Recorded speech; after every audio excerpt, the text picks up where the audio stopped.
સૌથી મોટો ધર્મ છે સત્ય ધર્મ. અને મને વંદન કરવાનું મન થાય કે આપણા સનાતન વૈદિક ધર્મના આ બધા સાધુ સંતો આ થાંભલા છે,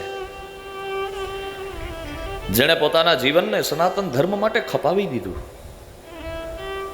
અને યાદ રાખજો, પાયામાં રાષ્ટ્રવાદ છે. જો રાષ્ટ્ર નથી તો તમે હું નથી, કોઈ ધર્મ નથી.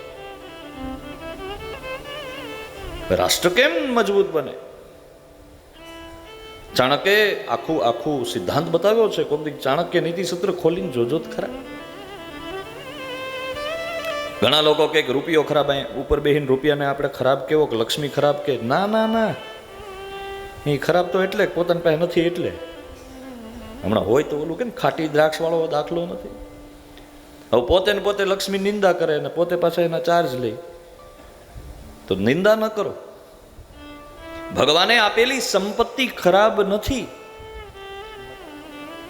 લક્ષ્મીને જો નિંદવી હોય તો નારાયણ પોતાને ભેગી ન રાખત ને. સમજા જેવું છે. રૂપિયો જો ખરાબ હોત તો ભગવાનની ભેગી હોત? એ તો માં છે. આંટી ક્યાં પડે છે એ સમજાવવું. ધરતી માં છે, લક્ષ્મી માં છે, આપણે શું થયા? એના દીકરા. રાવણની જેમ જે એનું હરણ કરવા ગયા એ અટવાણા. કહેવાનો મારો સુર બપોરના 12 વાગ્યા હોય,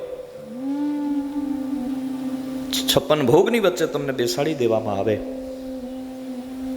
અને તમને કોક એમ કે આમાંથી એકેય વસ્તુ પેટમાં નાખવાની નથી. 56 ભોગ છે. સરસ મજાના મોહનથાળ, કાજુ મેસૂબ, જલેબી, ગાંઠિયા, ગુંદી, આખા મરચાં ભજીયા, અથાણા, ગરમર, ગુંદા, કેળડા, રોટલા, રોટલી, પરોઠા, જેને જે ભાવે તે. 12ના 12:30 થાય. તમને કોઈ એમ કે આની વચ્ચે બેસો અને સુગંધ લ્યો, ખાવાનું કાંઈ નથી, મેળ પડે? અને સવારે એક તો નાસ્તો કર્યો ન હોય અને કોક એમ કે બેઠા બેઠા ખાલી સુગંધ લ્યો. સુગંધ હું? પોણો થયો, 1 થયો, પછી રેવાય? એકાદ અડદિયો જો પેટમાં જાય, 2-3 રોટલી જાય, થોડું શાક જાય, થોડી દાળ જાય, હોય તો પાપડ પેટમાં જાય, તો થોડી ભૂખ ભાંગે. બસ મારા બાપ, કથાના મંડપમાં તમે કેટલું સાંભળો છો એના કરતાં કેવું સાંભળો છો ને કેટલું અંદર જાય છે એ બહુ મહત્વનું છે.